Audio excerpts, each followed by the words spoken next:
nonton ya? Udah. Anjir, respect coy, ini sesi privat tutornya. Oke, jadi sebelumnya selamat sore guys. Terima kasih banyak yang udah mau luangin waktu buat ikut tutor UAS pada sore hari ini.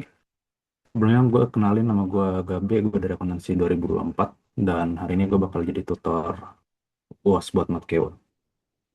Nah, untuk tutor ini sendiri gue bakal ada ngebahas 6 soal guys. Itu untuk referensinya bakalan dari UAS angkatan gue dulu. Dan mungkin untuk tutor ini paling max sih 2 jam ya, paling lama. Kita bakal langsung mulai aja guys, biar nggak makan banyak waktu. Ini kita bahas dari si nomor satu dulu guys, terkait obligasi. Nah, sebenarnya kalau materi obligasi dia nggak terlalu susah guys, karena mainly dia tuh lebih ke arah kalian nyari PV dari si obligasi, terus disuruh amortisasi aja guys. Cuma kalau untuk UAS ini kita langsung dikasih yang final bossnya, yaitu si obligasi di tengah, dua tanggal pembayaran kupon.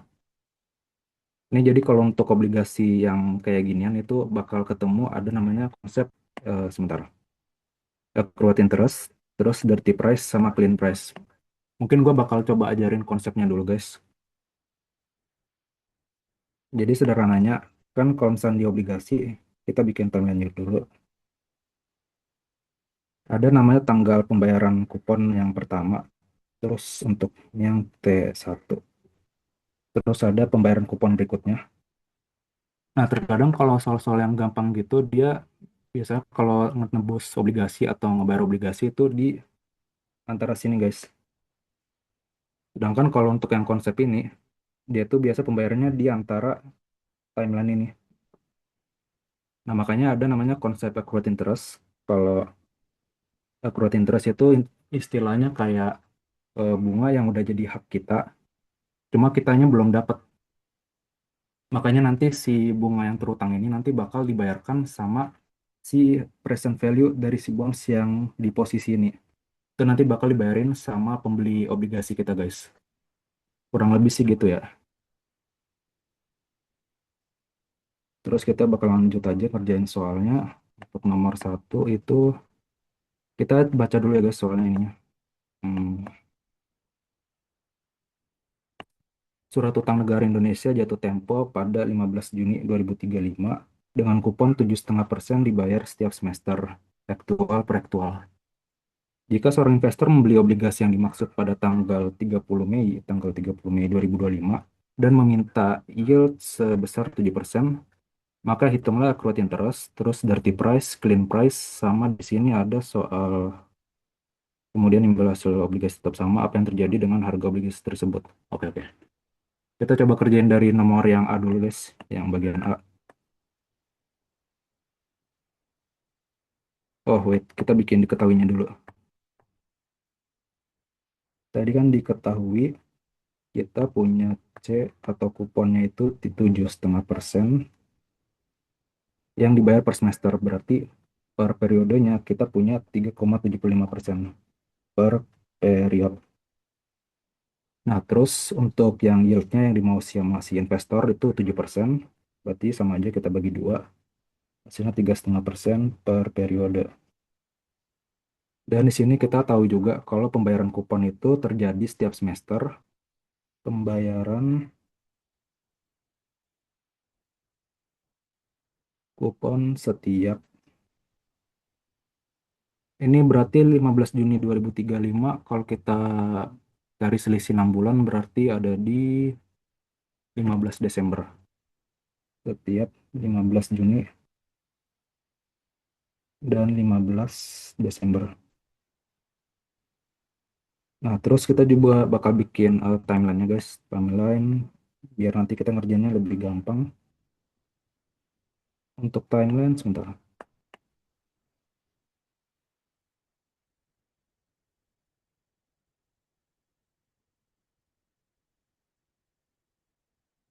Ini penolnya. Penol itu berarti present value dari si obligasi pada tanggal hmm, di sini pembeliannya 30 Mei 2025. Berarti tanggal pembayaran kupon sebelum 30 Mei itu berarti ada di 15 Desember guys. Ada di 15 Desember tahun 2024. Terus kalau kita tarik maju 6 bulan, di sini bakal jadi P1 15 Juni 2025. Nah, untuk pembelian obligasinya itu berarti ada di tanggal 30 Mei 2025.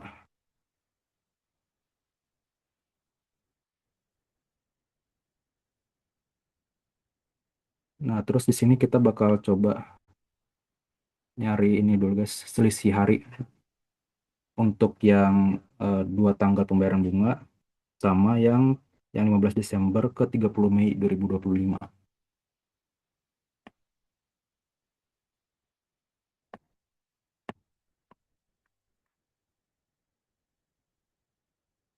Nah, untuk nyari tanggalnya ini itu bakal agak tricky guys. Jadi biasanya kalau saran gue kita pakai Calvin aja biar lebih akurat.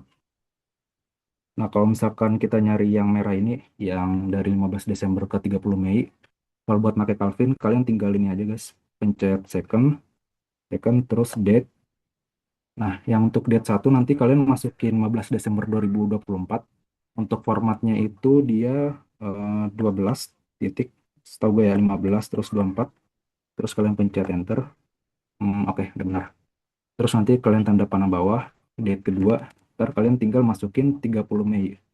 30 Mei itu berarti Januari, Februari, Maret, April, Mei, bulan 5, 5, 30, 25.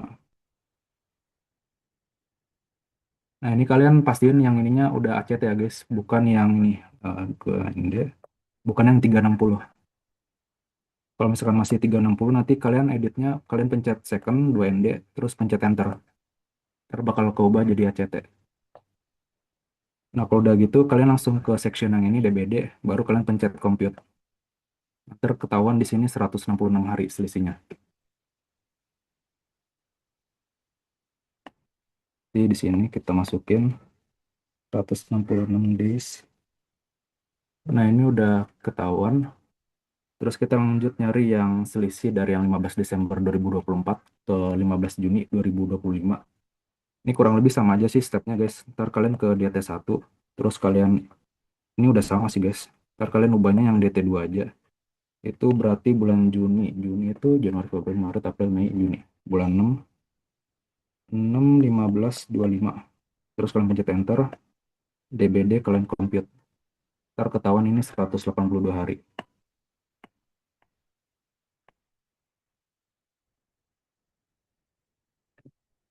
Nah, ini nanti bakal kepake buat misalkan kalian cari F-nya guys buat accrued interest-nya atau bunga terutang.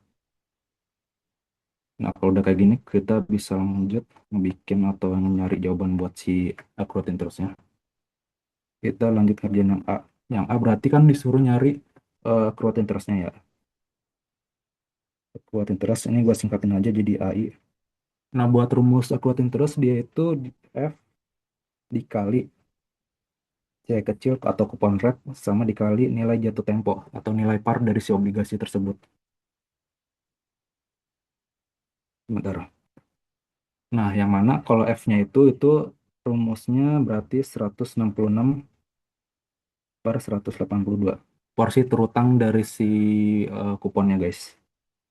Terus dikalikan kupon rate-nya itu dia bakalan jadi 3,75%. Sebentar, guys.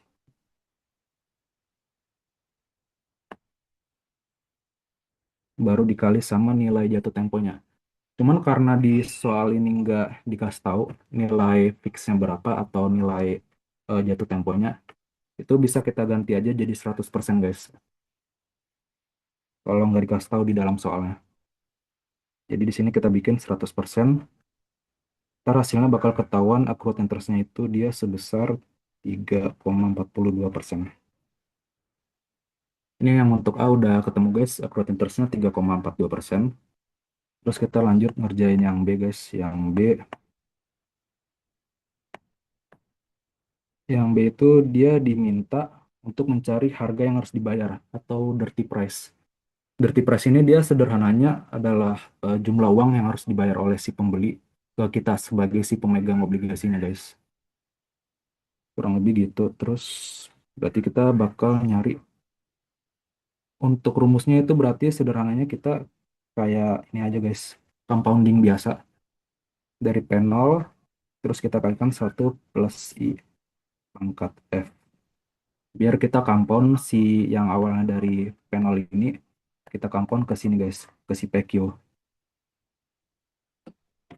Nah cuman kalau untuk P0 karena kita nggak tahu value-nya berapa yang di sini, kita harus ngediskontokan dulu guys. Dari si yang par value-nya 100% yang pada tanggal ini, kita diskontokan ke tanggal yang 15 Desember 2024. Nah, buat ngediskonto kan pasti kayak butuh ini kan guys, kayak variabel N-nya.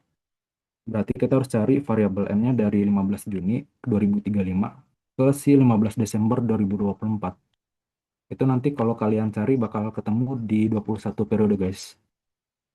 Antar buat nyari panelnya itu kalian bisa gini aja guys. Kalau gue sih gini ya. Gue tulisnya where, terus panel. Ini kalian masukin rumus buat nyari PV obligasi. Minus N dibagi I kali C. Terus ditambah 1 + I pangkat N. Ini untuk ngediskontoin nilai parnya. Ntar kita tinggal substitusi aja. 1 - 1 + 3,5% itu yieldnya berarti minus 21 kali 3,75%. Ini dibagi 3,5%. Terus untuk mencari PV dari si nilai parnya itu berarti 100% dibagi 1/3,5%. Pangkat 21. Ntar itu kalau kalian hitung hasilnya bakal ketemu di 103%, 103,6745%. Ini berarti nilai dari si obligasinya itu premium guys, karena ya balik lagi rate kupon yang ditawarkan itu lebih tinggi dari yield yang diinginkan oleh si investor. Berarti di sini kalian bisa tinggal eksekusi aja. Berarti hands P-nya sama dengan 103,6745% dikali 1 plus tingkat diskontonya 3,5%. Oh, tingkat diskonto, tingkat compounding, terus dibagi sama si variabel F-nya. 166 dibagi 182. Hasilnya bakal ketemu di 106,9791%. Ini buat jawaban yang B. Terus kita lanjut ke yang C. Ini gue tarik garis aja di sini, samping.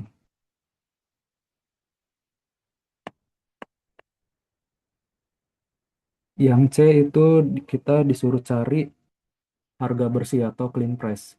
Kalau clean price ini dia sederhananya harga obligasi yang ditawarin di pasar guys. Jadi di pasar nanti bakal tercantum clean price, ntar ditambah sama accrued interest-nya. Jadi kalau clean price ditambah clean price ditambah sama accrued interest itu nanti bakal jadi dirty price. Berarti tadi balik lagi, kalau clean price itu kan dia diwakili oleh variabel PQ. PQ. PQ. Nah, seperti yang kita tahu kalau clean price itu kan dia sama aja kayak dirty price dikurangi sama accrued interest. Nah, dirty price tadi kan udah kita ketemu. Ntar ini gua tulis dulu. P dikurang AI. Dirty price-nya tadi di mana nih? 106,9791. 106,9791% dikurangi sama accrued interest-nya itu 3,42%. Hasilnya bakal ketemu di 103,5591% guys. Ini untuk yang C. Lalu kita lanjut yang D. Jika 1 tahun kemudian imbal hasil obligasi tetap sama, ini berarti imbal hasilnya itu yang 7% ya guys, 7%. Apa yang terjadi dengan harga obligasi tersebut? Jelaskan jawaban Anda tanpa menghitung harga obligasi setahun dari sekarang. Berarti ini bakal mainin kayak konsep gitu guys. Jadi kan kita tahu kalau misalkan obligasi premium itu kan terjadi kalau kupon rate yang ditawarkan lebih gede dari si market rate-nya. C-nya lebih gede dari variabel I. Nah, berarti kan kalau otomatis kalau kayak gitu nilai bonds yang di issue itu bakal lebih gede daripada nilai parnya. Nah, terus kita juga ada mengenal konsep amortisasi, yang mana kita bakal pengen ngebikin si nilai bonds yang kita issue itu menjadi nilai si parnya pada saat jatuh tempo. Jadi kan let's say tadi yang dirty price ya, 100 ya, kan 106,9791. Nah, ini nanti kita pengen amortisasi sampai ke 100%. Berarti kan amortisasinya bakal ini kan kalau seiring waktu dia bakal menurunkan nilai si 106 ini. Berarti ya udah alasannya kalau misalkan ditanya ini apa yang akan terjadi dengan harga obligasi tersebut, berarti jawabannya harga obligasi tersebut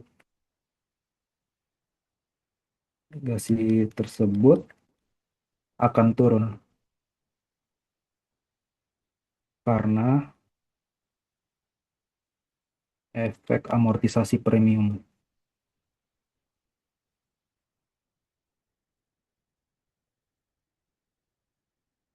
Nah, yang D udah kejawab. Ini untuk soal nomor satu ada yang mau ditanyain dulu nggak guys?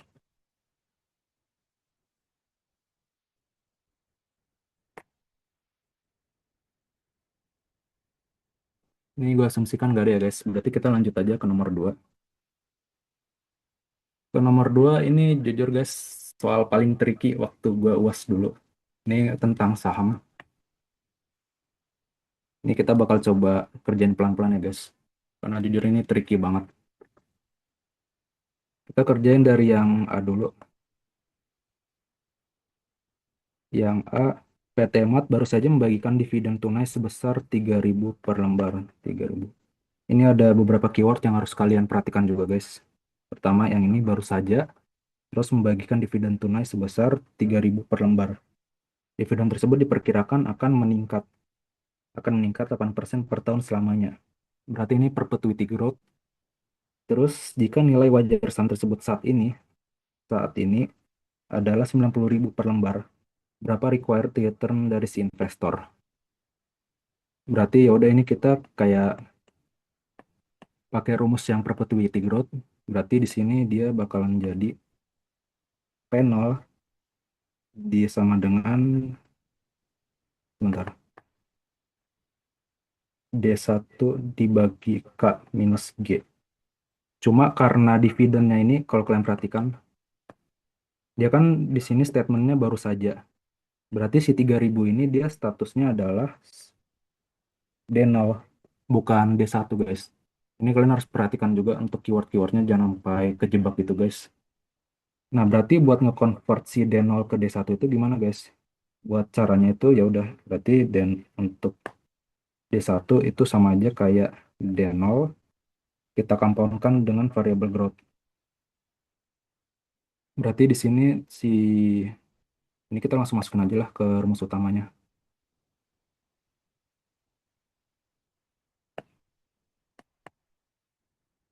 Berarti di sini D0 dikali 1 plus growth-nya terus dikompon sebanyak 1 kali lalu dibagi oleh K minus G denominatornya. Nah, cuman kan di sini kita yang ditanyakan adalah required return-nya. Berarti yang ditanya itu adalah si ininya guys, variabel K-nya. Ini berarti nanti kita tinggal mainin persamaan aljabar aja guys ininya. Berarti K minus G-nya kita pindahin ke sini dulu. Terus D0 1 plus G pangkat 1 sama aja di sini. Terus ininya bakal jadi P0. Terus kalau udah si minus G-nya ini kita pindahin ke kanan. Jadinya di sini plus G. Terus kita substitusi aja variabel-variabelnya.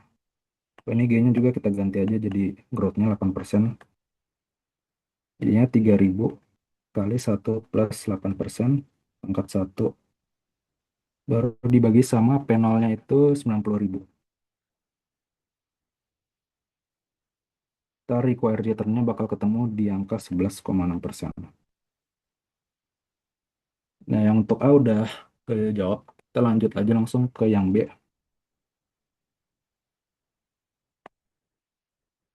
Yang B, bentar. Yang B ditanya, saham PT KEU diperkirakan akan membagikan dividen sebesar 1.000 selama 3 tahun pertama, membagikan dividen 1.000 selama 3 tahun pertama, dan 800 pada tahun keempat. Setelah tahun keempat, perusahaan akan mempertahankan pertumbuhan dividen sebesar 5%. Jika yield yang diharapkan adalah 12%, berapa nilai intrinsik atau PV dari saham tersebut? Oke, ini dia literally kayak konsep saham supernormal, guys. Cuman bedanya kalau yang di buku Booth Friend pada fase supernormal itu kan ada yang namanya variable GS, growth supernormal. Cuma yang di bagian D ini nggak ada, guys, nggak ada variable GS-nya. Jadi ini mau gak mau kalian harus kayak make logika gitu, guys, buat nyusun rumus itunya. Berarti di sini kita langsung coba jawab aja, guys. Cuma mungkin khusus untuk soal ini gue bakal coba bikin timeline, guys, biar kalian lebih paham gitu sama rumusnya. Berarti di sini kita coba bikin timeline.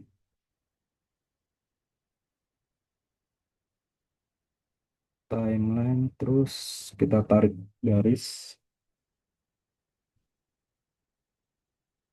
Nah, di sini nih kita bikin posisinya P0, terus di sini P3, di sini P4, dan di sini PN infinity.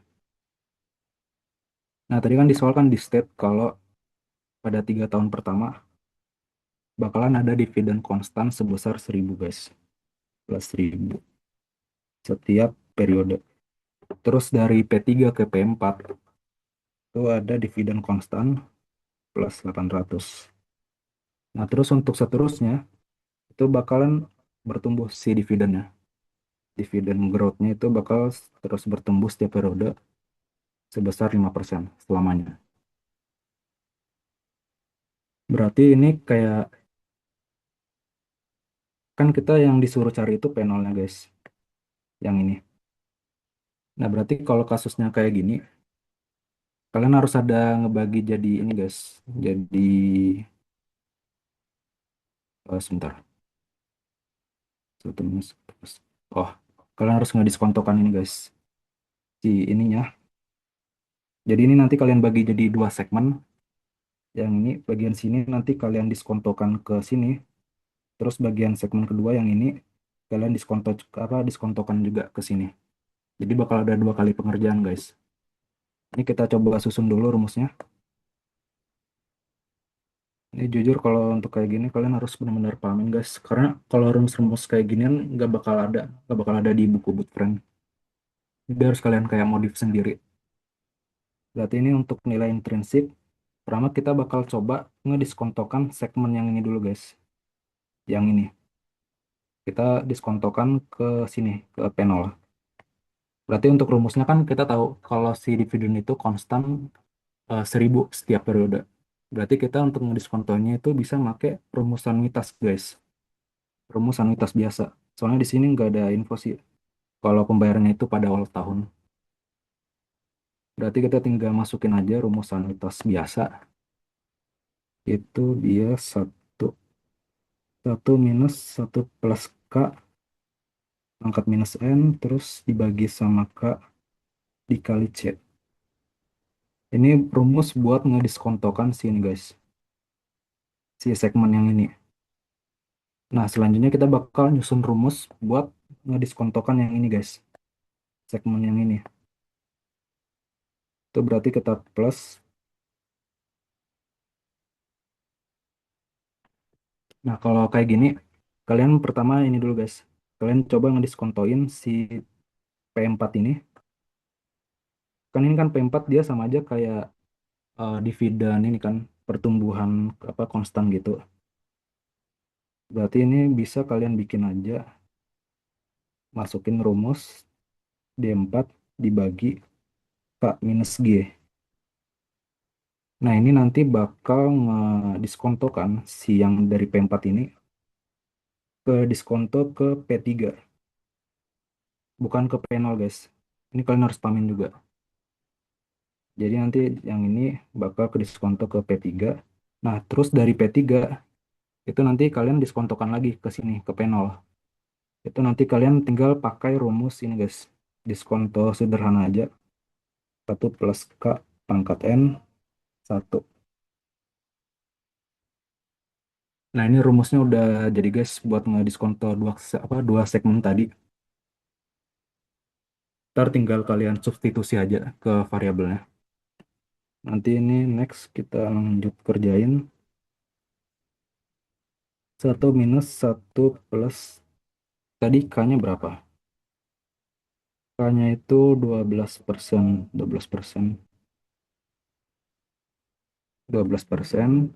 Terus N-nya itu tadi dia selama 3 periode. Terus kita kalikan sama dividen konstannya itu 1000. Nah, di sini juga bakal jadi 12%. Terus ditambah sama ini, yang segmen bagian sini. Itu kita tinggal masukin aja. Berarti 800 dibagi 12% minus 5%. Lalu kita kalikan lagi sama diskontonya. 1 plus 12% pangkat 3. Ntar kalau yang ini hasilnya dia bakalan jadi 2.401,8313. Terus untuk segmen kedua dia PV-nya bakal jadi 8.134,600 6.314 Ntar ditotalin hasilnya bakal jadi 10.536,4627. Ini bakalan jadi jawaban kita guys. Nilai intrinsik dari si saham tersebut. Terus kita lanjut aja langsung ke yang bagian C.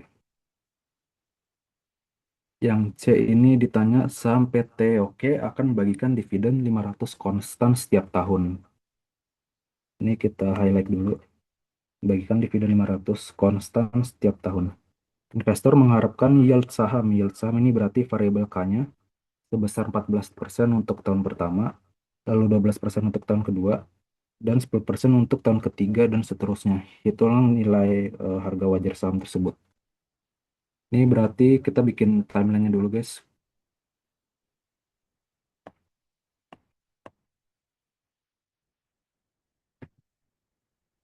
Timeline. Terus di sini kita tarik garis. Ini P0. Terus di sini berarti di ujung bakal jadi P3 dan seterusnya. Lalu di sini jadi P1 dan ini P2. Nah, berarti tadi sebenarnya soalnya tuh kayak gini guys. Yang berubah itu yieldnya guys. Jadi pada tahun pertama itu K-nya adalah 14%. 14%.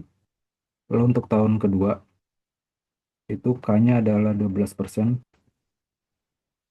Lalu untuk tahun ketiga dan seterusnya itu K-nya adalah 10%. Berarti kalau kayak gini nanti kan kita bakalan ada kayak 3 segmen gitu guys. Dividen yang ada di bagian sini, terus pembagian dividen di bagian sini, sama pembagian dividen di bagian sini. Itu 3 segmen harus kita diskontokan semua guys ke titik yang ini, P0. Berarti ini sama aja kurang lebih kayak yang bagian B. Kita harus kayak ngebikin rumus gitu guys. Buat ngerjain apa si PV ini. Berarti kita bakal coba bikin aja rumusnya itu berarti P0. Pertama kita bakal coba ngediskontokan segmen yang ini guys. Jadi dari P1 kita diskontokan ke P0.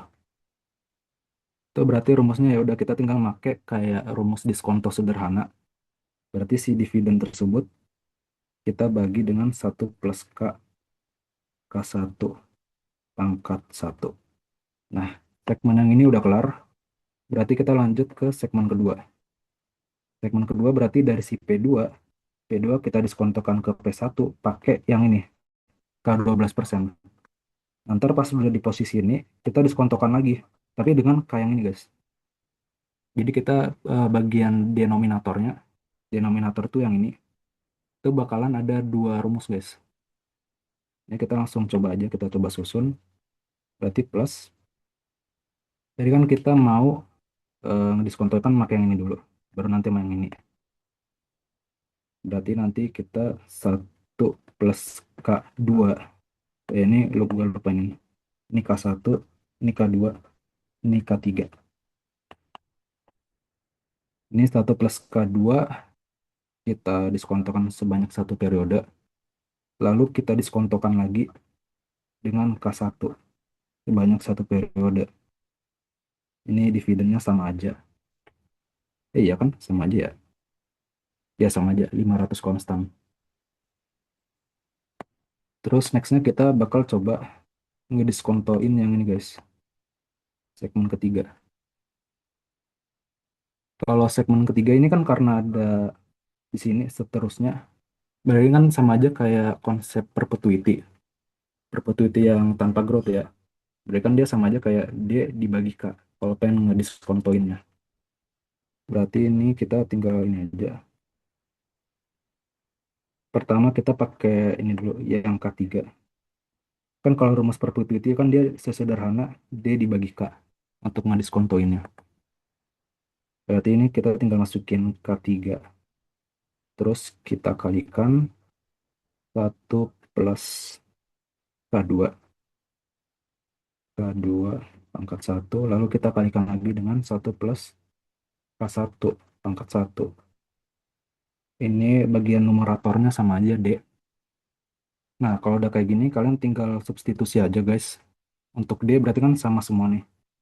500. Terus di sini 1 plus 14% pangkat 1. Di sini juga 4K2 berarti 12%. 1 plus 14%. Ini berarti D-nya sama juga 500.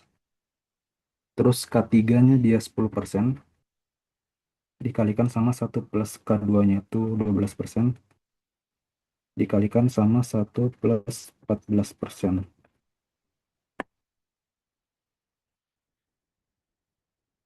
500. Nah, ntar hasilnya bakal ketemu di angka 4 juta. 4.746.000,2406. Oke, udah kelar yang nomor 2. Sampai sini ada mau ditanya dulu guys soal nomor 2. Jadi kurang lebih gitu guys. Jadi jangan kayak terlalu terpaku sama rumus-rumus yang ada di bukunya buat friend. Karena terkadang kalau yang di UAS ini ya itu guys. Kadang-kadang dimodif, dipelintir dikit sama dosennya. Jadi rumus-rumus yang udah kita hafalin gitu jadi nggak berguna gitu. Sebentar gue minum dulu.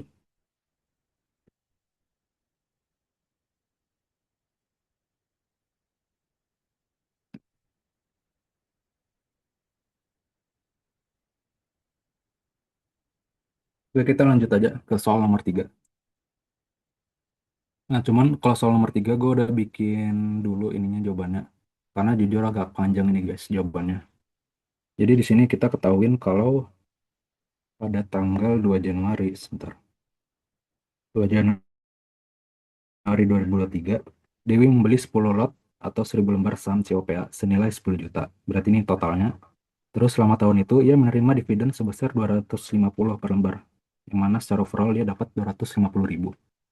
Terus pada tanggal 2 Januari 2024, dia membeli lagi 5 lot senilai 6 juta. Selama tahun tersebut membagikan dividen sebesar 300 per lembar.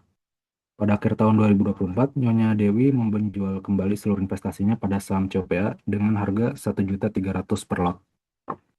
Nah, berdasarkan hitungan rata-rata return berdasarkan return aritmatik, return geometrik, dan berdasarkan uang. Oke, yang pertama kita pasti harus bikinin dulu guys, kalau misalnya nanti ketemu soal model ginian, bikin tabelnya dulu. Jadi kurang lebih kayak gini. Jadi pada 2 Januari itu kita ada transaksi beli sebesar 10 lot dengan nilai 10 juta. Nah, terus pada selama tahun 2023 kita dapat dividen sebesar 250.000. Nah, itu sampai seterusnya sampai si studi kasusnya itu udah berakhir. Nah, kalau misalnya kayak model soal kayak return gini, kalian harus cari ininya dulu guys. Return untuk setiap periodenya. Kalau misalnya kasusnya di sini, kan ini kan dimulai dari 2 Januari 2023. Terus berakhir di mana nih? Akhir 2024. Dari kan itu 2 Januari. Sebentar. 2 Januari 2023, terus 2 Januari 2024. Ini kan satu periode, berarti kan N-nya sama dengan satu. Terus dari 2 Januari 2024 ke pada akhir tahun 2024, berarti kan akhir akhir 2024. Ini jaraknya juga sama guys, satu doang. Jadi kalau untuk soal gini, kalian harus coba identifikasi dulu, ini ada berapa jumlah periodenya. Terus nanti dari jumlah periode ini, kan jumlahnya tuh dua guys. Nah, kalian harus nyari dua kali return. Returnnya dua kali cari, yang seperti ini. R1 sama yang R2. Ntar dari ketemu dua return ini, baru nanti kalian cari ininya. Return aritmetiknya, geometrik, sama yang weighted itunya. Yang apa ini namanya? Money weighted return. Itu buat tips ngerjain soal ini guys. Jadi sebenarnya kalau buat nyari R1 ya udah simpel aja. Kita nyari dulu pada awal tahun kita investasinya berapa. Kalau misalnya pada soal ini kan kita pada 2 Januari 2023 kita nginvestasiin 10 juta. Terus selama satu tahun nilai kita yang 10.000 ini naik ke 12.000. Berarti kan kita untung 2.000 per lembar saham. Ditambah kita juga dapat ini dividen 250.000. Berarti kalau kayak gini ya udah investasinya di sini 10.000, terus ditambah keuntungannya di sini. Kita masukin sini. Jadi 12.000 ini dari yang si harga saham pada akhir tahun, terus ditambah sama keuntungan dari dividen.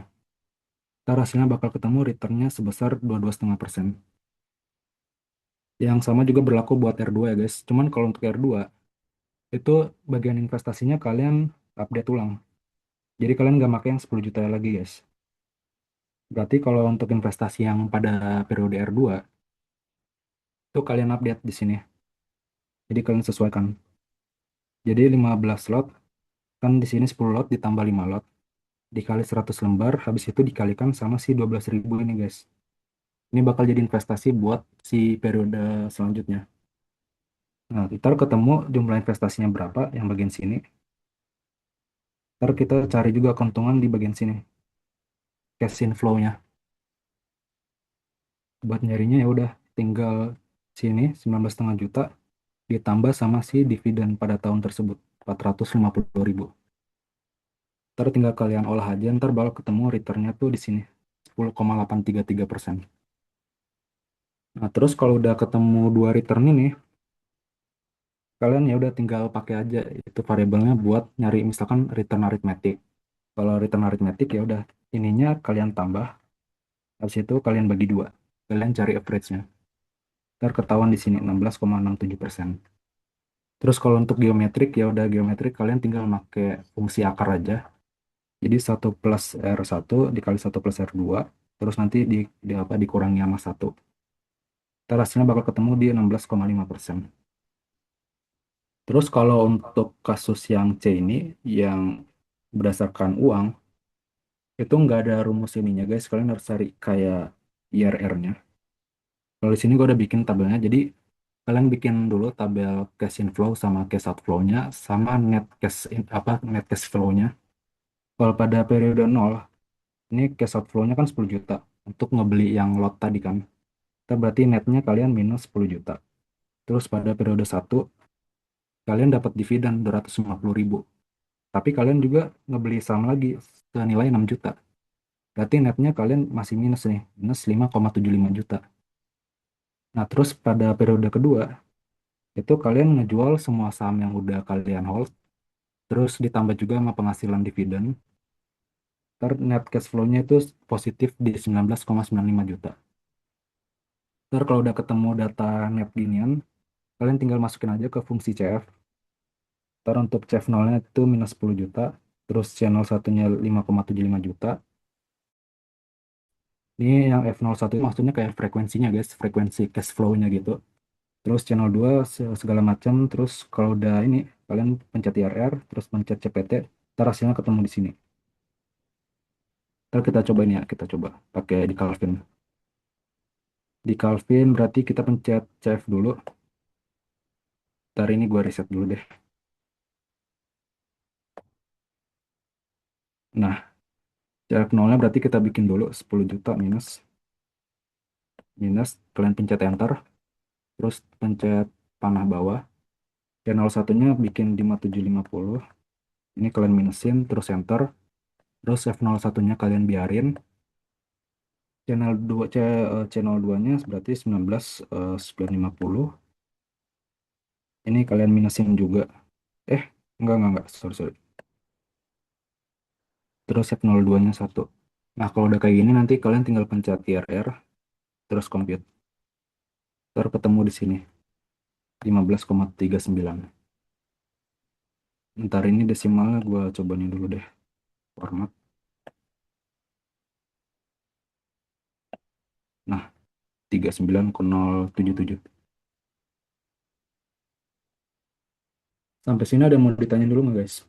Untuk soal 3 yang return arithmetic, terus sama yang geometrik, sama yang uang. Aman ya? Oke, berarti kita lanjut ke soal 3B. 3B itu dia berarti ngebahas tentang indeks saham guys. Kalau indeks saham ini jujur salah satu soal yang makan waktu paling banyak pas di UAS. Makanya gue waktu itu gue bikin cheat sheetnya dia kayak gini guys. Itu kan kalau di buku buat friend, dia itu kan bentukan kayak tabel-tabel gitu kan buat ngitung indeksnya. Kalau gue pakai rumus gini guys, jadi lebih cepat gitu ngerjainnya. Kalau misalnya kayak bikin tabel kan pasti bakal makan waktu gitu kan, kayak narik garisnya, terus nginiin header dari si tabelnya segala macem. Dan kalau pakai rumus ini ya udah kalian tinggal masukin rumusnya, substitusi, terus tinggal hitung aja. Ntar bakal langsung ketemu. Nah, berarti di sini kita coba baca dulu soal 3B. Tadi mana nih? Nah, suatu indeks yang terdiri dari 3 saham, yaitu A, B, dan C, menunjukkan angka 6.000. Berarti ini bakal jadi indeks awal kita per 31 Desember 2023. Nah, jumlah saham yang beredar dan harga masing-masing saham pada 31 Desember 2023 dan 2024 adalah sebagai berikut. Terus hitunglah berapa persen kenaikan indeks. Persen kenaikan indeks selama tahun 2024. Ini kalian harus perhatiin juga guys pertanyaannya. Kan di sini ditanyakan persen kenaikan indeks. Berarti kalau ditanyakan persen kenaikan indeks, nanti rumusnya gitu ekornya ini. Kalian bikin -1. Kalau ditanyakan persen kenaikan indeks. Kalau ditanyakannya itu indeks terbaru pada periode berikutnya. Ini ekornya -1, kalian ganti. Kalian ganti jadi indeks T sama dengan 0. Jadi apa namanya pertanyaan pada soalnya itu juga ngaruh ya guys terhadap rumusnya juga. Cuman kalau kasusnya ini yang karena yang ditanyakan cuman persentase kenaikan, ini ekornya kalian bikin -1 aja guys. Nah kalau misalnya yang tadi yang aman nih, yang A kita nyariin kenaikan indeks berdasarkan harga, terus yang B indeks berdasarkan nilai, sama yang C itu indeks tak tertimbang. Berarti yang 3B yang A indeks indeks apa tadi gue lupa. Berdasarkan harga, nilai, dan tak tertimbang. Nah, kalau indeks tertimbang harga, itu nanti di rumus utamanya, ini kan sigma, bagian sigma ini kan bakal ada fokus di penjumlahan gini kan. Nah, cuman di bagian sininya, kalian cukup penjumlahannya itu yang ini. Kalau bagian, bentar, bagian numeratornya, itu bakalan jadi yang ini guys. Jumlah atau sum dari ininya. Jadi 1575 ditambah 2750 ditambah 4800 itu bakalan jadi numeratornya. Sedangkan buat jadi yang jadi denominatornya itu adalah yang begini nih guys. Penjumlahan dari sini. Jadi 1500 ditambah 2500 ditambah 4000. Ntar kalau udah kalian tinggal selesaikan aja ntar ketemu di sini. Kenaikan harganya di 14%. Nah terus kalau untuk kasusnya yang tertimbang nilai, ini kalian tinggal kalikan aja sama yang Q ini. Jadi kalau di sini bagian numeratornya kan tadi yang bagian sini. bagian ini ntar kalian tinggal kalikan sama si ininya. Ntar, bener gak? Nah ya bener. Nah ntar ini masing-masing kalikan apa? Kalikan dengan yang ini kalikan dengan ini juga kalikan dengan ini. Ntar hasilnya kalian tinggal jumlahkan aja. Ntar bakal ketemu kalau kalian kerjain di 8,8%. Terus kalau tak tertimbang ya udah kalian tinggal PIT satunya dibagi sama yang PIT 0. Ntar hasilnya kalian di average saja. Ini baru 3 rumus sih guys. Sebenarnya masih ada lagi sebentar. Gue ada sempat bikin soalnya juga catatan buat ini kalian kayak cheat sheet juga. Nah ini, jadi kan tertimbang harga kayak gini. Terus ini apa tertimbang nilai. Terus ini tak tertimbang. Ini lupa gue ganti. Ntar gue ganti deh. Sama ini juga indeks saham beredar. Cuma karena nggak ditanyakan ya udah nggak kepake rumusnya.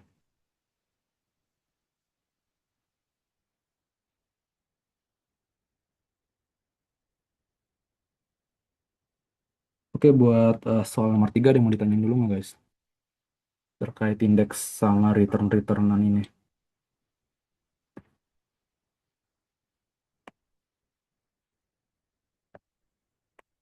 Harusnya udah aman ya. Gue asumsikan aman aja. Nah ini soal nomor 4 terkait kriteria investasi real. Bentar. Kita baca dulu soalnya. PT Segoro Kidul mengidentifikasi arus kas berikut untuk proyek baru mereka.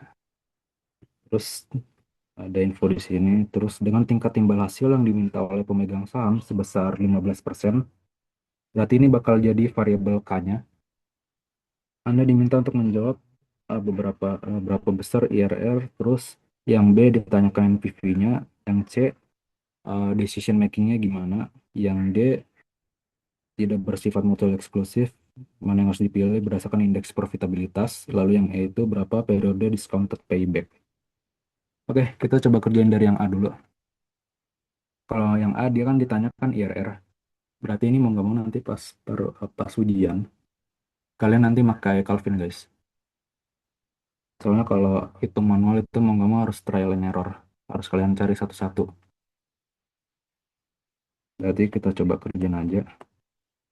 Kalau IRR itu dia rumusnya kurang lebih kayak gini guys. Jadi dia mengasumsikan NPV-nya itu adalah nol. Terus di sini ada sigma N sama dengan satu. Sorry. Nah, atas CFI dibagi 1 plus IRR pangkat I. Lalu dikurangi sama investment awalnya.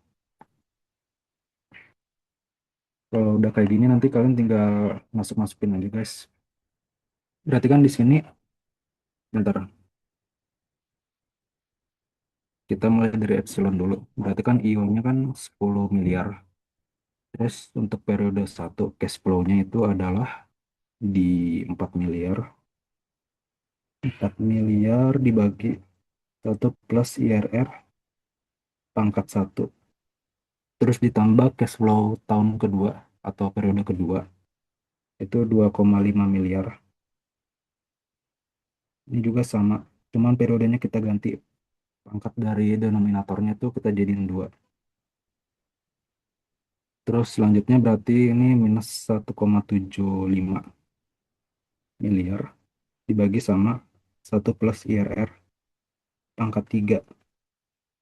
Dan yang terakhir itu tahun keempat berarti 14,5 miliar dibagikan sama 1 plus IRR pangkat 4. Antar jumlah dari ini kita kurangi dengan si 10 miliar. Nah, kurang lebih kayak gini guys. Tapi sebenarnya nanti waktu UAS, gue nggak tahu deh, tapi dibolehin atau kagak. Cuma kalau misalnya diperbolehin, kalian nanti nulisnya bukan kayak gini aja, guys. bukan bukan kayak gini. Tapi nanti kalian bikin aja step make Calvin. Cuma kalau gua waktu UAS, gua make yang kayak gini. Cuma kalau dari dosen kalian diperbolehin make pas Calvin gitu, nulisin step Calvin buat nyari IRR, itu ya udah kalian betternya pakai yang itu aja. Karena lebih efisien kalau secara waktu. Nanti di sini kita pakai aja langsung Calvinnya di sini buat nyari IRR. Karena balik lagi, kalau manual kalian harus trial and error. Ini kalian pakai fungsi CF. Ntar ini gue riset dulu. Sebentar.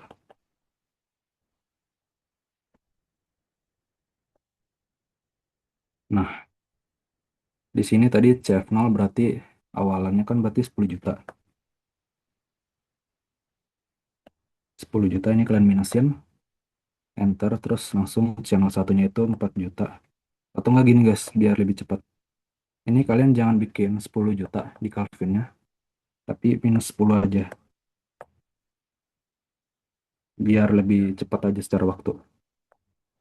Channel satunya berarti 4, channel 2-nya 2,5.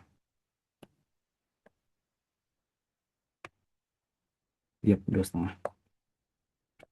Terus channel 3-nya 1,75. Ini dimensin. Terus untuk C04-nya 14,5 miliar. Nah, kalau udah kayak gini, kalian nanti tinggal pencet yang IRR, terus compute. Ntar ketemu di 24,3% IRR-nya. Nah, kalau udah kayak gini, nanti kalian tinggal masukin aja ke sini. Nah, ini ganti dulu. Ini IRR. Nah, ini untuk epsilon. Karena yang tetra ini kita kopiasnya apa? Kopas aja dah, biar nggak kelamaan. Cuma yang ini gua hapus. Ini gua hapus, hapus, hapus.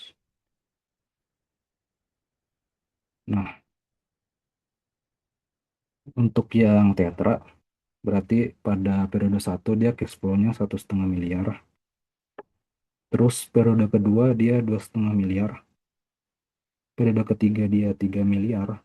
Dan periode keempat dia 15 miliar. Buat investment awalnya dia 12 miliar. Nah, kalau udah kayak gini kita lanjut aja tadi pakai CF. CF nolnya tadi berapa tuh? 12 ya, 12. 12 kita minusin. Terus channel satunya 1,5. Terus ininya sama 2,5 miliar. Terus untuk yang periode 3 dia 3 miliar. Sama yang ini 15 miliar. Kalau udah kalian pencet IRR lalu compute. Ntar bakal ketemu di 19,86%.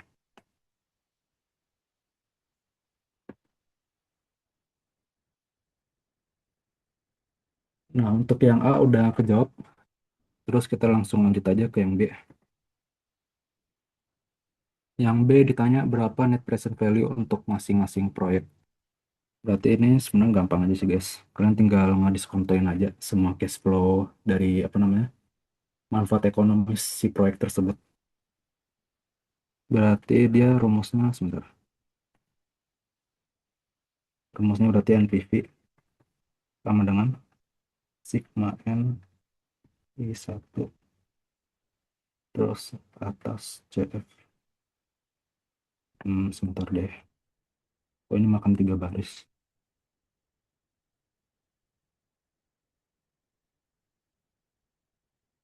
Ini CFI dibagi sama 1 plus K pangkat I. Lalu dikurangi sama investment outputnya. Berarti di sini NPV, lalu di sini NPV juga. Berarti ini kurang lebih sama aja sih guys kayak yang IRR, apa bentuk formulanya. Cuma bedanya kalau yang IRR kan kita nyari ininya, yang bagian denominator ini. Kalau yang NPV kita nyarinya yang ininya. Jadi semua semua informasi yang ada pada rumus ini itu udah di provide di dalam soal. Ini berarti tadi apa? K-nya berarti 15% ya guys. Buat cash flow-nya kita nyontek dari sini aja. Berarti tadi kita mulai dari yang apa? epsilon dulu. Berarti 4 miliar dibagi 1 plus 15%. Pangkat 1. Lalu 2,5 plus 15%. Pangkat 2. Lalu minus 1,75 M. 1 plus 15%. Pangkat 3. Lalu di sini 14,5 M. 1 plus 15% pangkat 4 baru dikurangi sama 10 miliar. Ntar kalau kayak gini berarti ya udah, tadi CF-nya kita coba adjust lagi kan 10. Terus periode 1 dia 4 miliar 2,5. Ini 1,75 minus. Terus di sini 14,5. Kalau udah kan, kalau tadi sebelumnya kita mencetnya IRR terus compute. Kalau kasus yang ini kita mencetnya NPV. NPV terus kita masukin tingkat diskonto ininya 15, enter, terus NPV compute. Ntar ketemu di 2,51. Ini karena ini sih guys. Kayaknya kita harus ini deh. Kita detailing 10 juta. Ini 4 juta. 4 miliar atau harusnya. Cuman ya udahlah 4 juta aja kita bikin. 4 juta. Terus di sini 2,5 juta.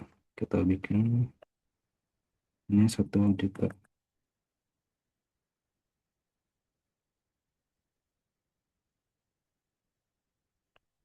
Nah,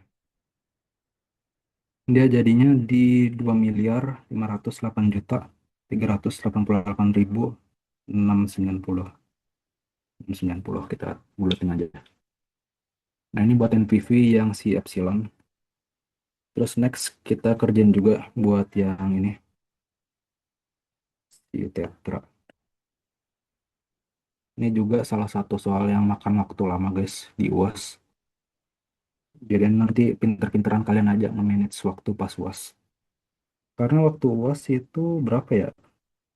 2,5 jam setahu gue waktu ujiannya. Ini berarti untuk yang si apa nih tetra, kita hapus aja ini. Sorry. Ini kita hapus. Terus NPV-nya juga kita hapus. Nah, ini kita masukin aja tadi 1,5 M berarti ini 2,5 M. Sini 3 M, di sini 15 M, terus di sini 12 M. Nah, kita pakai rumus cash flow lagi. Di sini berarti jadi 12 juta. 12 juta. Terus di sini 1,5 juta. Di sini 2,5 juta sama aja. Di sini 3 juta. Di sini 15 juta. Jadinya 1 juta. 1 juta 700. 1 miliar 743 juta. Di sini 1 miliar 743 juta 554 ribu 308. Ini bukan aja 80. Nah, ini buat NPV udah kelar. Terus kita lanjut C. Yang C itu apa nih? Jika kedua proyek bersifat mutually eksklusif. Kalau mutually eksklusif itu artinya si perusahaan cuma bisa milih satu proyek doang ya guys. Proyek manakah yang harus dipilih PT Segoro Kidul berdasarkan NPV dan mengapa? Balik lagi tuh, kalau misalnya kita pengen buat sebuah decision, kalau misalnya di sini dalam konteksnya berdasarkan NPV, kita cari cash flow yang nih paling tinggi antara dua ini. Sedangkan kalau yang IRR, kita harus cari ini selain yang paling tinggi, IRR-nya juga ada ini ketentuan satu lagi, itu si IRR-nya harus bisa melebihi dari si K-nya atau si tingkat diskonto yang diinginkan. Intinya gitu. Berarti kalau misalnya berdasarkan tadi, kalau NPV, kita harus milih yang ini guys, yang epsilon. Alasannya itu karena ya udah, sesederhana cash flow yang diberikan itu lebih gede daripada si Tetra. Jadi ya udah, nanti dicek kalian bikinnya, dipilih project. Tapi nanti pas UAS, kalau misalnya kalian pengen ya pingin itu balik lagi ya guys, bebas tuh suka kalian. Cuma kalau gue waktu UAS, kalau ada masalah interpretasi gini, gue satu kalimat aja. Demikian PV yang lebih tinggi. Udah gini doang. Terus kita lanjut yang D. Yang D, jika kedua proyek tidak bersifat mutually eksklusif, mana yang harus dipilih PT Segoro Kidul berdasarkan indeks profitabilitas dan mengapa? Oke, berarti kita kerjain dulu yang D.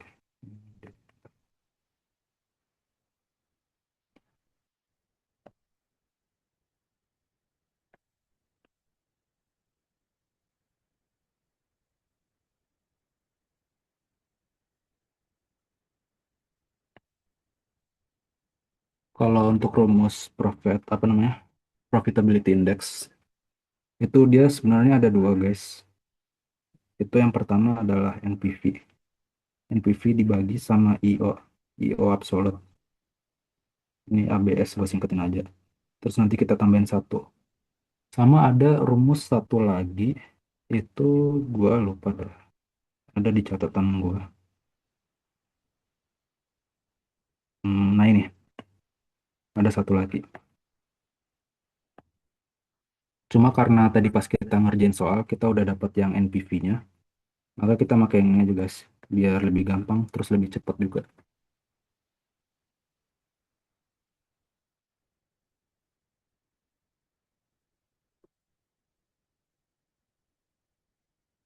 Nah, di sini nanti kita tinggal ini aja.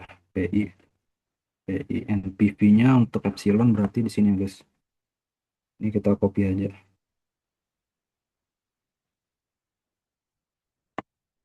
Nanti untuk jawaban yang versi rapi bakal gua kirim aja, guys, ke ini, ke kalian. Nanti after apa tutoring ini. Terus yang IO absolute berarti tadi 10 miliar. Terus ditambah satu. Ntar hasilnya bakal ketemu di 1,2508. Itu buat epsilon. Kalau yang tetra, tetra ntar kita kopas juga. Kopas. Nah, PI ini PI juga. Yang ini berarti 1 miliar. Ini kita copy.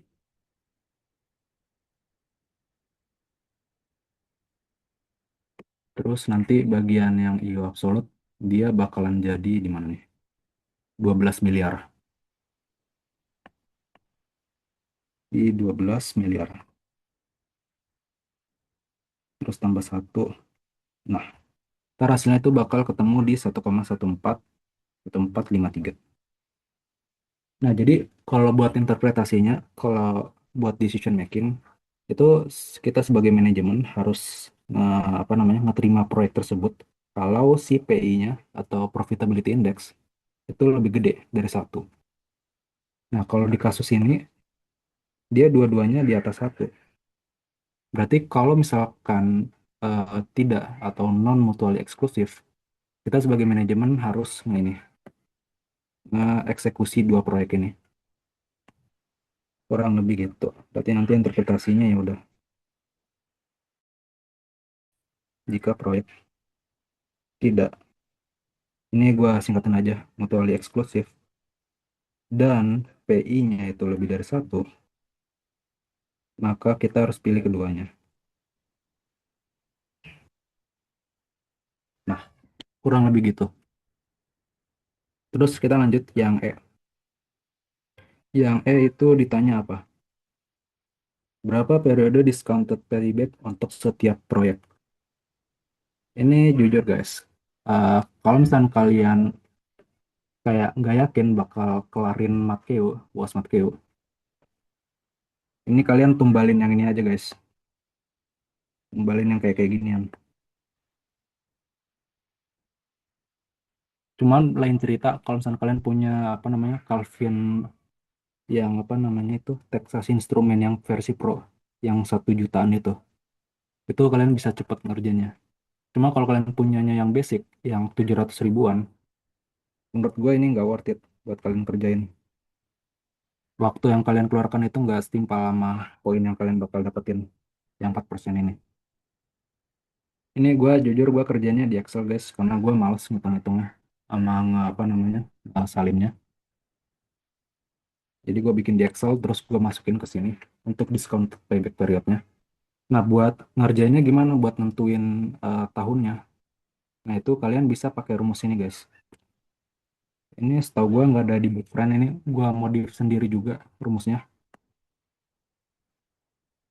Ini berarti DPP itu rumusnya N ditambah sama akumulasi PV CFN periode N terus dibagi sama PV CF N plus 1.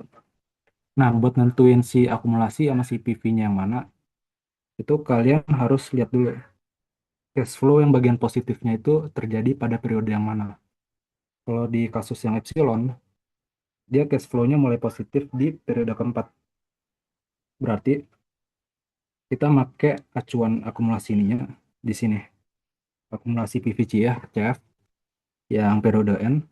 Terus untuk PFV CFN plus 1, itu berarti yang ini guys, yang bagian ini. Untuk N-nya berarti yang ini, kita pakai yang ini, yang 3. Kayak gitu paling untuk penentuannya. Terus ya udah kita tinggal masukin aja. Yang N itu berarti 3 tambah akumulasi PV CF. Ini gue singkatin aja guys. Tapi kalau misalnya kalian pengen hitung manual itu juga boleh. 5,78 miliar miliar dibagi sama ini 8,29. Bener ya? 8,29 miliar. Ntar hasilnya bakal ketemu di 3,6974 tahun. Ini discounted payback periodnya. Terus untuk project Tetra itu sama aja guys cara pengerjaannya yang kayak Epsilon. Berarti DPP sama dengan ini kita copy aja. Nah, kalau udah kayak gini kita langsung masukin aja. Ini dia berarti N-nya 3. Terus akumulasi PV-nya itu dia di 6,8 miliar, 83 miliar. Terus untuk denominatornya itu dia 8,57 57 miliar. Oke. Nah, ntar hasilnya bakal ketemu di 3,7967 miliar. Nah, kurang lebih kayak gitu, guys. Sampai sini ada yang mau ditanyain dulu nggak?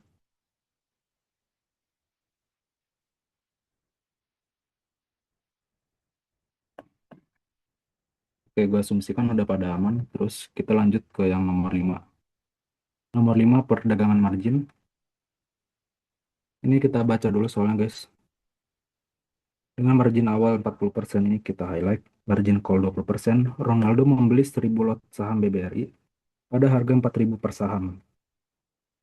Setoran dana akibat margin call harus kembali ke margin awal. Ini kita highlight juga. Dan dananya akan digunakan untuk melunasi utang. Berarti melunasi liability. Terus kita langsung lanjut aja kerjain. Apa nih? Mengabaikan biaya bunga dan biaya transaksi, susunlah neraca awal setelah pembelian saham. Berarti ini ya udah kita tulis A, terus kita hitung dulu aset kita atau bahasa ininya portofolio kita. Ini berarti portfolio. Ini berarti ya udah 1000 lot dikalikan 100 lembar dikalikan harganya 4.000. Terhasilnya bakal ketemu di 400 juta. Terus untuk liability-nya itu rumusnya itu aset dikali atau minus initial marginnya. Kalau initial margin dia itu sederhananya jumlah uang yang harus kita setorkan sebagai ekuitas. Nah, ntar selisihnya, sisanya si konsen konteks ini kan dia 40% initial margin. Nah, sisanya yang 60% itu kita bakal ngutang ke broker. Jadi makanya di sini ditulisnya 1 - IM. Nah, berarti kita tinggal substitusi aja. Berarti ini 400 juta dikali 1 - 40%. Hasilnya bakal ketemu di 240 juta. Terus lanjut kita cari yang equity. Ekuitas ya udah kita tinggal aset dikali sama initial marginnya. Itu berarti 400 juta dikali 40%. Hasilnya bakal ketemu di 160 juta. Nah, kalau udah kayak gini, ntar kalian tinggal susun aja neracanya. Nah, neracanya berarti yang A hanya 400 juta, terus bentar, yang L atau liabilitas itu 240 juta, terus yang E 160 juta. Itu untuk yang A, pas bikin neraca awalnya. Terus lanjut kita kerjain yang B. Yang B itu ditanyakan keuntungan kotor dalam rupiah dan juga persentase Ronaldo jika harga saham naik ke 4.600. Ini kita bikin neraca yang terbarunya, guys. Neraca yang terbaru, berarti ini kita kopas saja.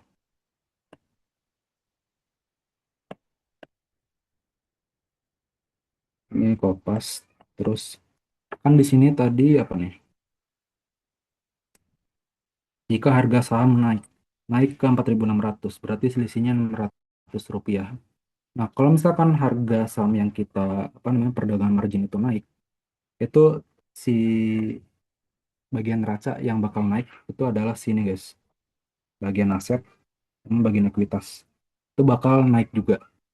Cuma yang liabilitas dia bakal stay still, bakal sama aja. Nah, berarti ini kita tinggal ganti aja angkanya. Tadi dia naik ke 4.600. Kalau kita kalikan sama apa nih 1.000 lot sama 100 lembar, itu nanti kita bakal ketemu di mana tuh angkanya. 4.600 kali 1.000 kali 100 berarti 460 juta. 460 juta. Terus selisihnya itu dia bakalan jadi berapa nih? 160 tambah 60, 220. 220 juta. Nah, buat nyari keuntungannya ya udah keuntungan kotornya tinggal kurangin aja. 460 juta dikurangi sama 400 juta. Hasilnya jadi 60 juta. Atau kalian bisa pakai rumus ini aja capital gain-nya. Capital gain berarti apa tuh? Dia rumusnya bakal kayak gini. 4.600 dikurangi 4.000 dikali sama kuantitinya. Kuantitinya ini dalam artian apa per lembarnya, guys. Berarti dikalikan sama apa nih? Dikalikan sama 1.000 kali 100. Ntar harusnya bakal ketemu hasil yang sama juga.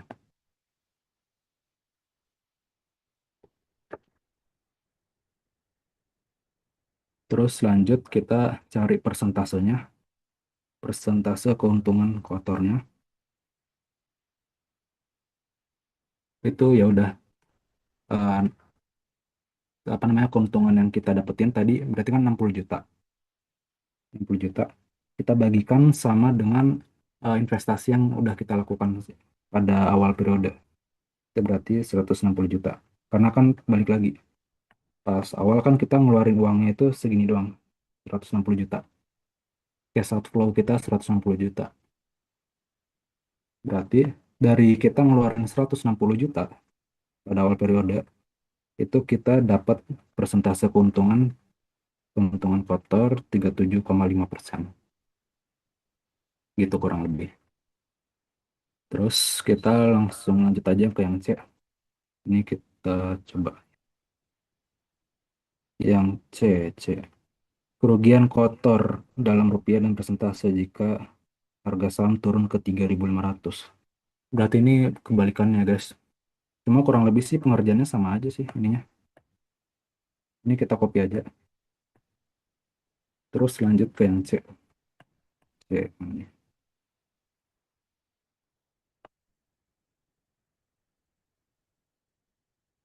Yang C.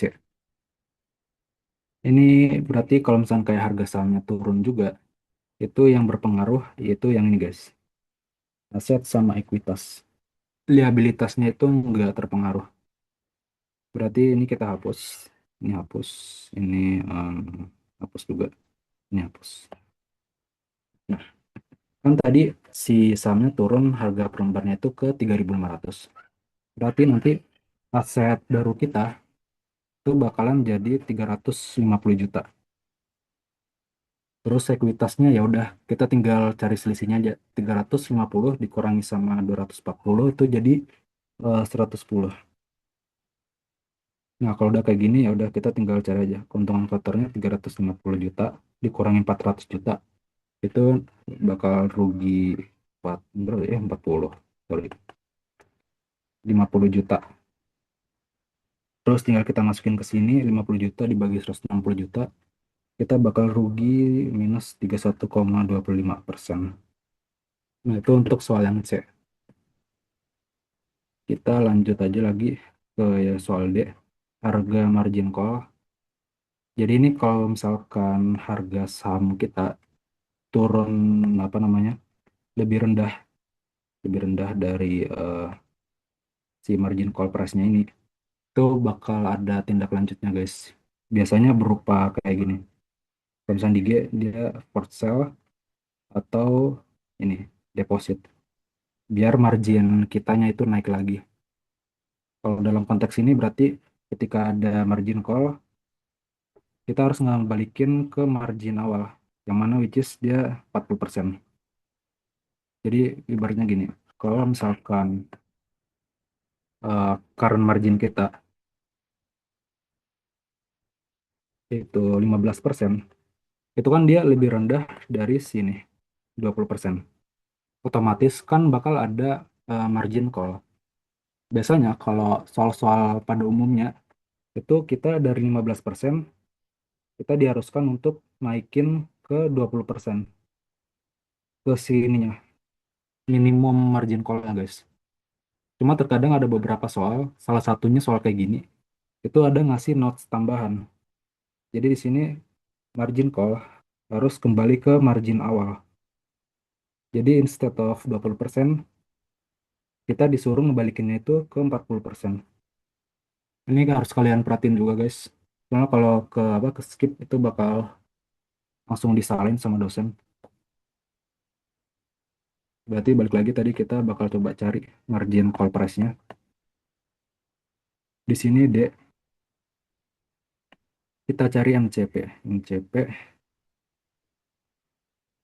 itu berarti kalau rumus MCP dia ada liabilitas dibagi dengan Q dalam kurung satu minus maintenance margin atau margin call. Sebenarnya ada rumus satu lagi, cuman gue lebih prefer make yang ini. Berarti ini kita tinggal substitusi aja. Untuk Q berarti kan kita harus dalam bentuk lembar. Berarti ya udah 1000 lot dikali 100 lembar dikali 1 minus 20%. Liabilitasnya itu tadi 240 juta. Ntar ketemu margin call price-nya di 3.000. Jadi kalau harga sahamnya jatuh sampai di bawah 3.000 itu bakalan ada margin call guys. Proses sederhananya sih gitu. Terus ya udah kita lanjut aja ke yang E.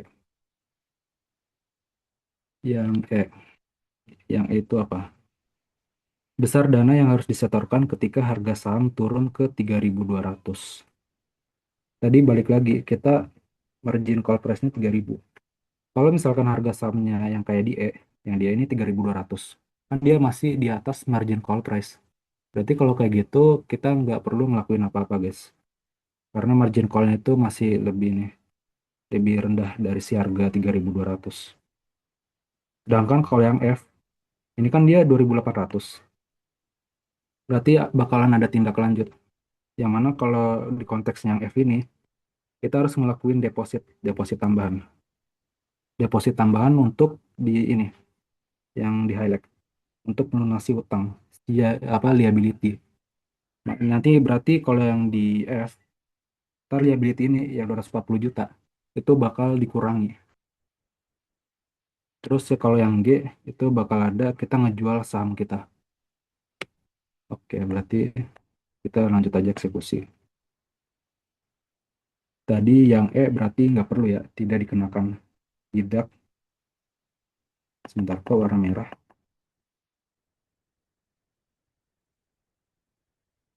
Tidak dikenakan. Tidak dikenakan margin call karena harga baru itu lebih gede dari 3.000. Terus kalau yang F, karena harga itunya 2.800, berarti harus ada tindak lanjutnya guys. Berarti kita coba bikin dulu neraca setelah si sahamnya jatuh ke harga 2.800. Berarti di sini neraca, kok neraca sih? Neraca, di sini asetnya berarti 280 juta. Terus liabilitasnya 240 juta. Sama ekuitasnya itu 40 juta. Nah, berarti kita harus, tadi instruksinya itu ngelakuin deposit buat naikin margin kita ke 40%. Nah, buat rumusnya, kalau kasusnya deposit, itu kayak gini guys. Deposit sama dengan ini rasio yang tadi yang 40% dikalikan sama portofolio value kita yang sekarang yang 280 juta, terus dikurangi sama equity. Nah, ini nanti tinggal substitusi aja, 40% dikalikan sama 280 juta dikurangi sama 40 juta. Itu nanti hasilnya bakal ketemu di 72 juta. 72 juta harus kita deposit. Terus lanjut yang G. Yang G itu berarti tadi forced sale ya. Berarti kita harus ngejual saham yang lagi kita miliki sekarang. Berarti itu dia untuk rumusnya berarti share sale. Kalau untuk rumusnya, kalau untuk yang ini berarti dia portfolio dikurangi sama equity. Equity yang kita punya sekarang dibagi sama rasio ininya. Rasio pemulihannya. Berarti portfolionya tadi 280 juta dikurangi sama equity-nya 40 juta dibagi sama rasionya 40%. Nah, ntar ketemu angkanya di 180 juta. Jadi kalau konteksnya yang ini, kita harus ngedeposit uang 72 juta. Sedangkan di sini kita harus ngejual saham kita 180 juta. Ya kurang lebih segitu. Oke, ini sisa yang terakhir, yang 6. Soal nomor 6 kita baca dulu ininya.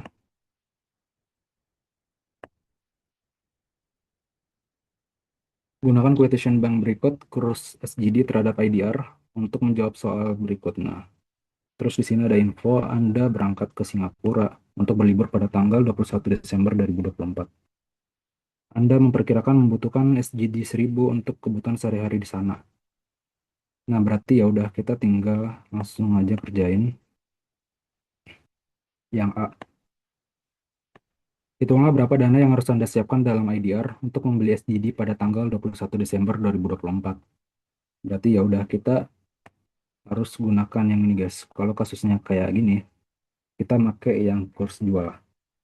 Karena gini guys, kalau yang tabel ini dia itu dibentuk dalam sudut pandang si bank. Jadi kalau misalnya kurs beli itu artinya bukan kita kita pakai harga itu, tapi si bank. Si bank pengen beli SGD pakai harga ini. Jadi misalkan kita jual SGD ke bank, itu nanti bakal pakai kurs yang ini, 12.033. Tapi nanti pas kita pengen ngebeli lagi SGD-nya dari si bank, kita bakal dikenakan harga yang ini, 12.067. Nah, ntar selisihnya ini dia bakal jadi si spreadnya atau keuntungan dari si bank. Kurang lebih gitu sih untuk konsepnya. Berarti tadi ya udah kita balik lagi. Berarti untuk dana yang dibutuhkan, berarti 1000, sebentar. Berarti SGD. ribu kita kalikan dengan kurs jualnya 12.067 sebentar rupiah. Ini biar nggak bingung juga. 12.067. Ntar hasilnya bakal ketemu di rupiah 12 juta 67 ribu. Ini untuk dana yang diperlukan agar kita bisa dapat 1.000 SGD pada tanggal 21 Desember 2024. Terus kita langsung lanjut aja yang B. Hitunglah spread bank pada tanggal 21 Desember 2024. Nah, itu balik lagi. Tadi spread yang udah gue jelasin itu sederhananya adalah kayak tingkat keuntungan yang didapatkan oleh bank atas perbedaan kurs. Nah, ini berarti untuk rumusnya ya udah kita persen spread, persentase spreadnya, spread atau spread lah, KJ. KJ ini artinya ke apa? Kurs jual, terus dikurangi kurs beli. Terus kita cari average dari kurs jual tambah kurs beli. Ini untuk nama lainnya, nama lain siapa? KJ plus KB dibagi dua, itu kurs tengah guys, untuk nama lainnya. Terus nanti ya udah kita kalikan 100%. Ntar kita substitusi, di sini 12.067 dikurangi 12.033. Terus di sini juga berlaku yang sama, 12.067 tambah 12.033 dibagi 2 kali 100%. Ntar hasilnya bakal ketemu spreadnya itu di 0,28%. Ini tingkat keuntungan yang diterima apa oleh bank atas perbedaan kurs tersebut. Terus kita lanjut yang C. Bank Indonesia memperkirakan inflasi Indonesia untuk tahun 2025 adalah 2,5%, sedangkan Monetary Authority of Singapore memprediksi inflasi sebesar 1,7%. Untuk yang segmen I, hitunglah perkiraan kurs tengah di akhir tahun 2025 menggunakan metode paritas daya beli. Gunakan kurs tanggal 2 Januari 2025 sebagai kurs dasar. Ini ya udah kita langsung kerjain aja. Ini harusnya kalian ada dapat juga di pengantar ekonomi. Jadi harusnya udah lumayan apa familiar sama materi ginian. Yang C berarti untuk segmen I,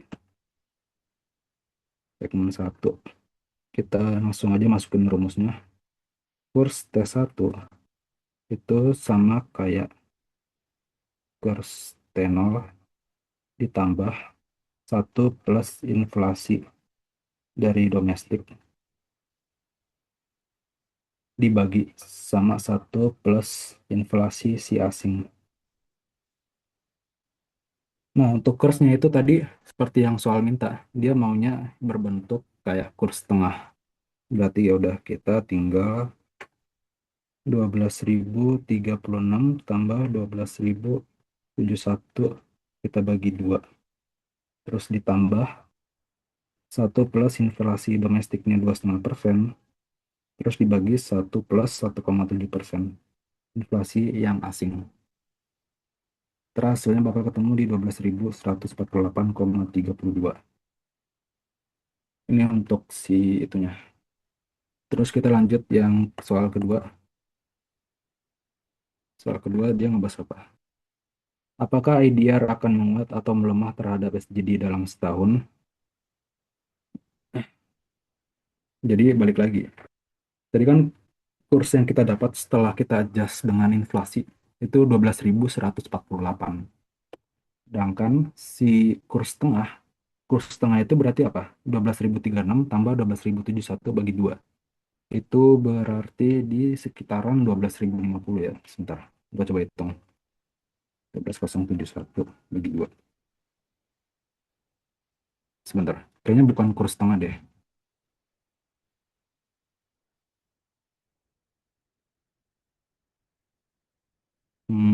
Iya deh bener kurs tengah. Sorry, sorry. Berarti ya udah dari yang awalnya 12.050 ke ini bergerak ke 12.148 otomatis logikanya ya udah si IDR-nya itu melemah. Berarti ini kita tinggal masukin aja si IDR itu melemah karena pergerakan kurs.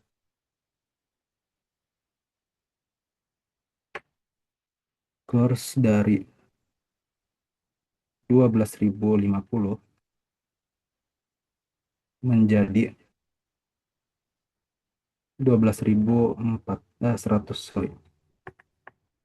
148. Nah, yang C udah kelar. Terus lanjut kita kerjain yang D. Soal yang D itu dia berarti pada tanggal 2 Januari 2025, bank menawari Anda untuk membuka deposito SGD dengan bunga promo 2,25% per annum untuk penempatan 1 tahun. Jika Anda memutuskan untuk menempatkan deposito sebesar SGD 2.000 di tanggal tersebut, hitunglah investasi awal. Lalu yang kedua itu percentage of return bersih dari deposito Anda saat jatuh tempo. Terus ada juga informasi tambahan, pajaknya itu 20% atas bunga deposito. Berarti ini kita langsung kerjain aja. Tadi yang bagian satu itu dia ditanyakan berapa dana dalam rupiah yang kita butuhin untuk ngedapetin si 2.000 Singapura dolar itu. Berarti dananya ya udah SGD 2.000 kita kalikan dengan kurs jual pada tahun tersebut, pada tanggal tersebut. Berarti kasusnya kalau di sini itu dia kan 2 Januari 2025. Itu sebentar.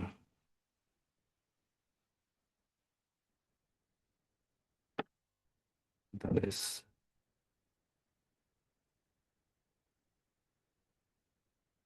Berarti 12.071. 12.071. Ya, 12.071. Kalikan dengan 12.071 si kurs jualnya. Ntar kita bakal ketemu rupiahnya itu kita butuh 24.142.000. Nah, ini untuk dana yang kita butuhin buat dapetin 2.000 Singapura dolar. Terus yang dua, yang ditanyakan itu investasi akhirnya. Berarti setelah berlalu satu periode atau 1 tahun. Itu berarti kita cari dulu eh, net aset kita setelah si pajak itu. Kan nanti kan ada bunga. Terus nanti kita dikenakan pajak juga atas bunga yang kita peroleh. Berarti ya udah eh, SGD 2.000 kita kalikan dengan 1 plus ini bunganya 2,25%. Tapi yang bunga atas 2,25% ini ntar dikenakan pajak. Pajak 20%. Berarti kita ini lagi jadinya kayak gini. Nah, ntar hasilnya kalian bakal ketemu di SGD 2036. Nah, terus ya udah setelah kita dapat SGD yang apa 2036 ini, kita jual. Kita jual ke bank dengan menggunakan kurs beli. Berarti apa jual SGD. Tadi SGD 2036 kita kalikan dengan kurs beli. Kurs belinya itu berarti di 12.228 di bagian ini. 12.228.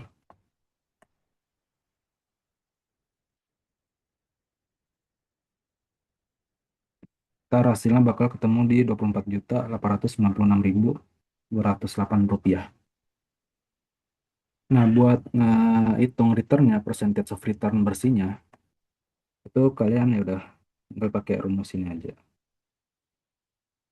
Si keuntungan kalian, si 24.896.208 itu kalian kurangi dengan jumlah uang yang kalian investasikan. Itu berarti berapa? 24.142.000. 24.142.000. Lalu kalian bagikan juga dengan variabel yang sama. Ntar hasilnya itu bakal ketemu, oh sorry, kita kalikan 100% juga.